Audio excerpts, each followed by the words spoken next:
Assalamualaikum warahmatullahi wabarakatuh. Subhanakallahumma Rabbana la ilma lana illa ma 'allamtana innaka antal alimul hakim wa tub 'alaina innaka antat tawwabur rahim wa taqabbal minna innaka antas samiul alim wa 'allimna min ladunka ilman nafi'a ya dzal jalali wal ikram. Allahumma aftah lana hikmataka wansur alaina rahmataka ya dzal jalali wal ikram. Wa sallallahu ala sayyidina Muhammad walhamdulillahi rabbil alamin. Hadirin hadirat jamaah subuh Masjid Baitur Rahim, Majelis Taklim rahimakumullah. Syukur alhamdulillah kita memanjatkan kepada Allah Subhanahu wa taala yang mana pada detik ini, pada pagi ini, pada hari ini kita masuk di dalam bulan suci Ramadan yang ketiga. Bulan Ramadan, bulan yang penuh berkah. Bulan Ramadan, bulan yang penuh rahmat. Bulan Ramadan, bulan yang penuh maghfirah. Oleh karenanya Rasulullah Muhammad sallallahu alaihi wasallam bersabda, "Lau ta'lamu ummati ma fi Ramadan." Seandainya umatku ini tahu, ngerti, paham apa yang ada di dalam bulan suci Ramadan, kebaikan-kebaikan yang ada di dalam bulan suci Ramadan, latamannau antakuna sanatu kulluha Ramadan. Maka umatku, kata Nabi, berangan-angan seluruh tahun menjadi bulan suci Ramadan. Li'annal hasanata fi mujtami'atun, karena kebaikan-kebaikan berkumpul di dalam bulan suci Ramadan. Kita melaksanakan sunnah dinilai wajib. Wajib dilipat gandakan. Di dalam bulan suci Ramadan, bulan yang turunnya Al-Quran. Di dalam bulan suci Ramadan, bulan yang turunnya Lailatul Qadar. Khairum min alfi syahr, lebih baik daripada 1000 bulan. Itulah kebaikan-kebaikan yang ada di dalam bulan suci Ramadan. Makanya sangat merugi sekali ketika ketemu bulan suci Ramadan tidak ada semangat, tidak ada ghirrah, tidak ada apa? Tidak ada peningkatan amal.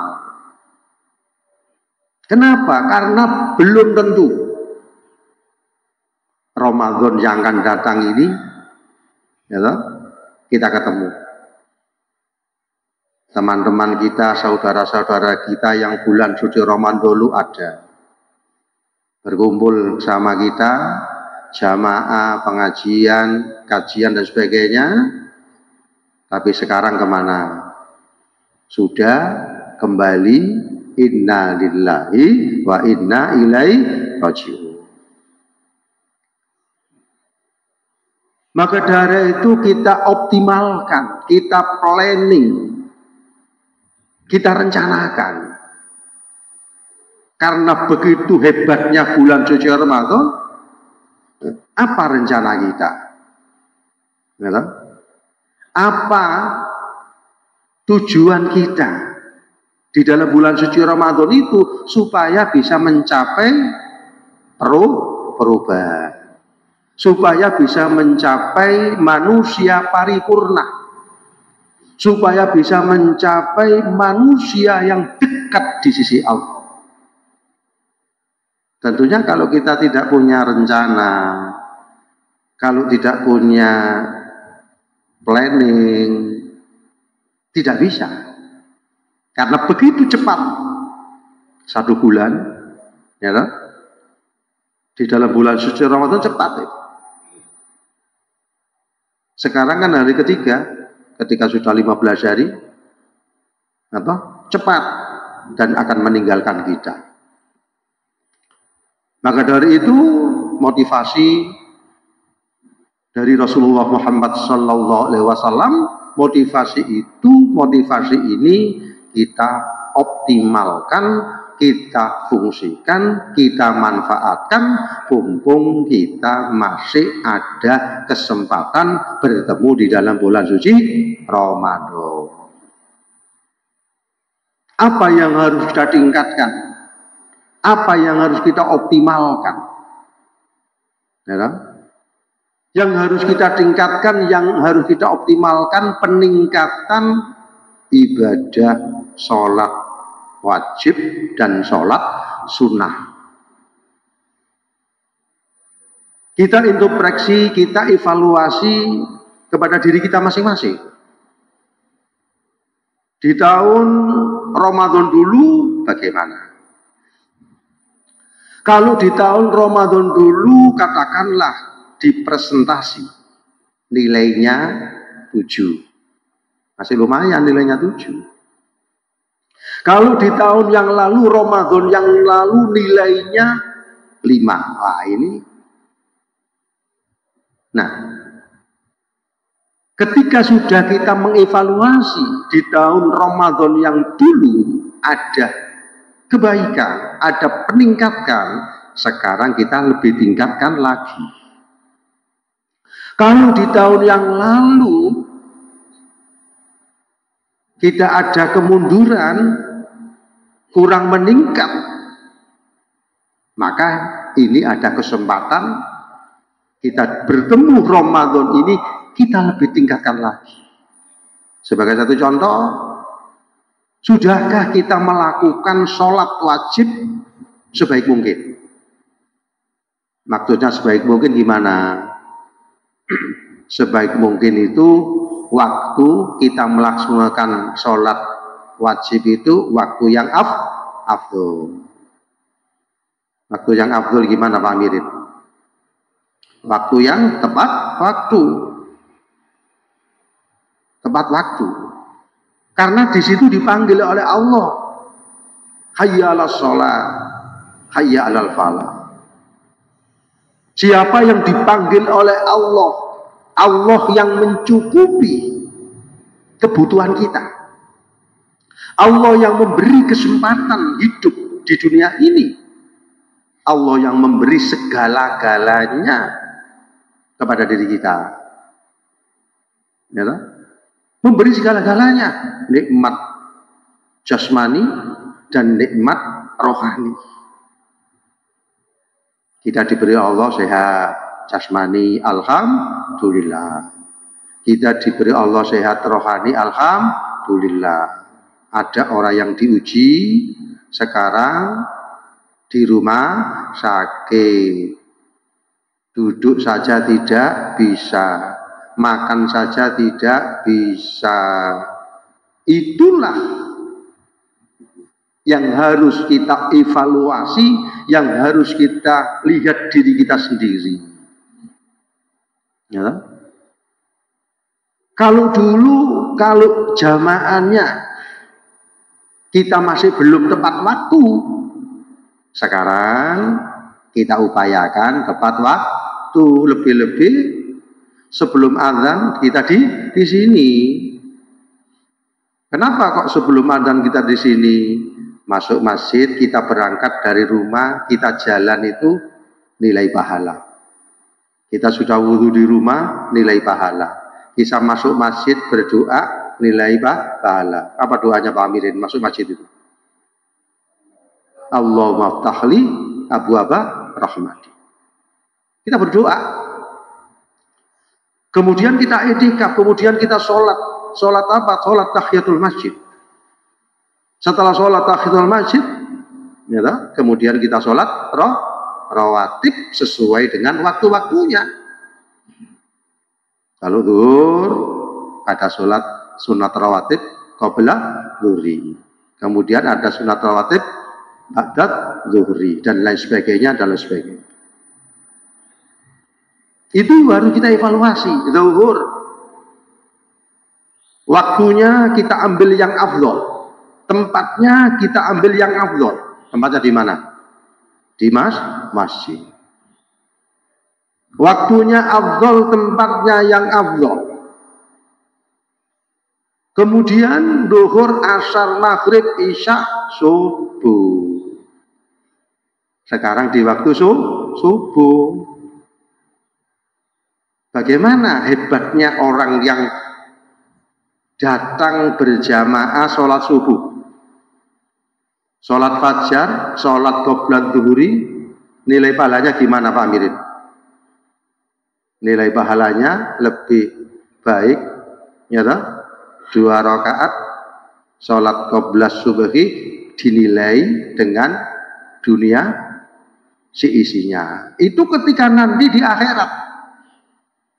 Dunia seisinya dengan dibanding kita sholat qoblat subuh nanti, manfaat dan barokahnya kita tahu di akhirat lebih baik 2 rakaat tadi, karena di akhirat akan memberikan satu keberkahan. Itu makanya diingatkan wal fajri walayalin asr, demi waktu fajar. Kalau sudah Allah bersumpah dengan mengatakan wal asri wal wadduha wal fajri, itu ada sesuatu yang hebat. Itu ada sesuatu yang sangat-sangat berkah. Allah sudah bersumpah wal fajri tadi. Kemudian wadduha, demi waktu duha. Juga ada waktu-waktu yang hebat. Juga ada waktu-waktu yang barokah. Awal sholat duha, gitu. Kalau kita lihat jam 5 lebih berapa? Kadang-kadang lebih 55, kadang-kadang lebih 57. Pokoknya jam 6. Siapa yang ikut jamaah di masjid misalnya, kemudian kita zikir, maksudnya zikir bisa membaca Al-Quran, bisa membaca sholawat, bisa melakukan kajian-kajian seperti ini sampai waktu suruh, sampai waktu jam 6 misalnya. Kemudian diakhiri dengan sholat 2 rakaat. Ya, awal sholat duha waktu suruh, nilainya berapa? Nilainya, ya, ka'ajrin hijjatin umrotin tammatin. Nilai pahalanya itu seperti haji dan umroh, sempurna. Tapi jenengan pun ngamalkan nggak, Pak Ikhwan? Sudah mengamalkan? Sering? Setiap hari? Di mana? tiap hari. Teng pundi? Teng masjid. Ini informasi yang top. Ini informasi yang luar biasa. Tapi kita kan di masjid ini ada berapa? Paling ada 3, ada 4. Alhamdulillah masih ada 4, ada 5. Itu dari kaji Nabi besar Muhammad Sallallahu Alaihi Wasallam. Informasi yang luar biasa. Tapi yang melaksanakan itu minoritas atau mayoritas? Minoritas. Nopo? Males. Males mboten? Males. Bukti ini jangan mulai kabeh. Males. Nah, kemalasan-kemalasan yang seperti ini, kesempatan-kesempatan yang seperti ini, ya kan?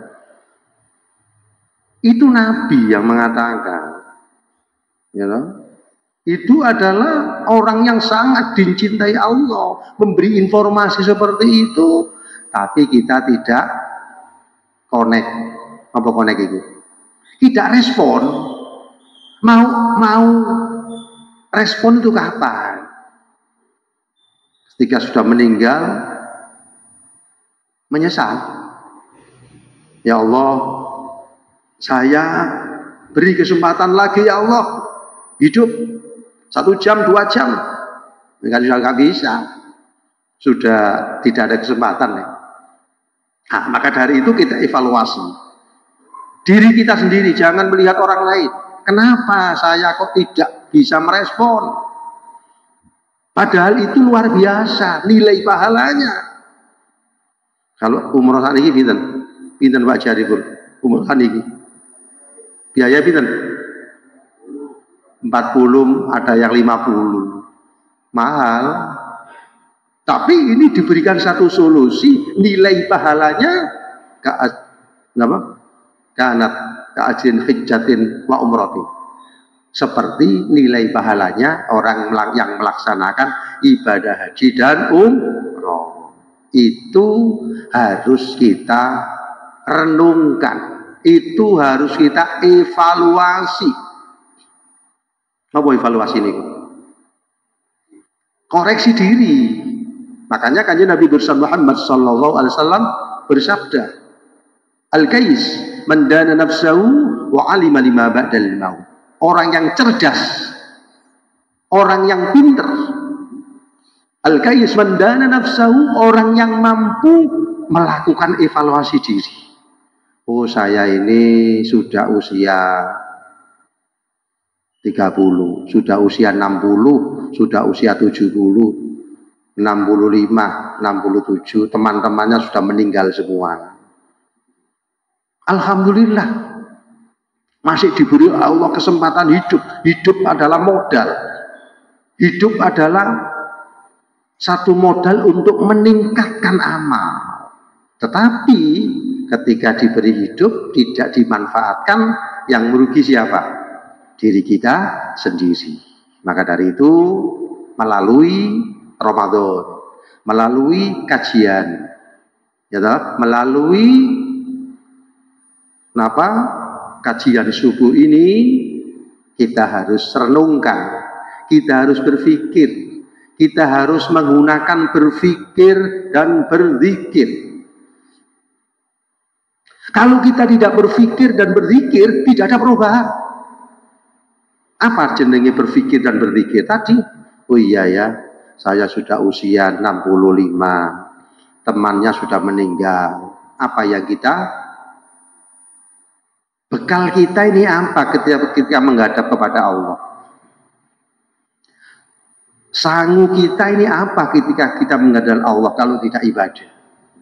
Tetapi kenapa respon, motivasi untuk melakukan ibadah kok lemah? Makanya orang yang cerdas adalah orang yang mampu mengevaluasi dirinya. Oh, subuh kemarin tidak ada, kita tidak mengadakan kajian ini, hari ini lebih baik daripada hari kemarin.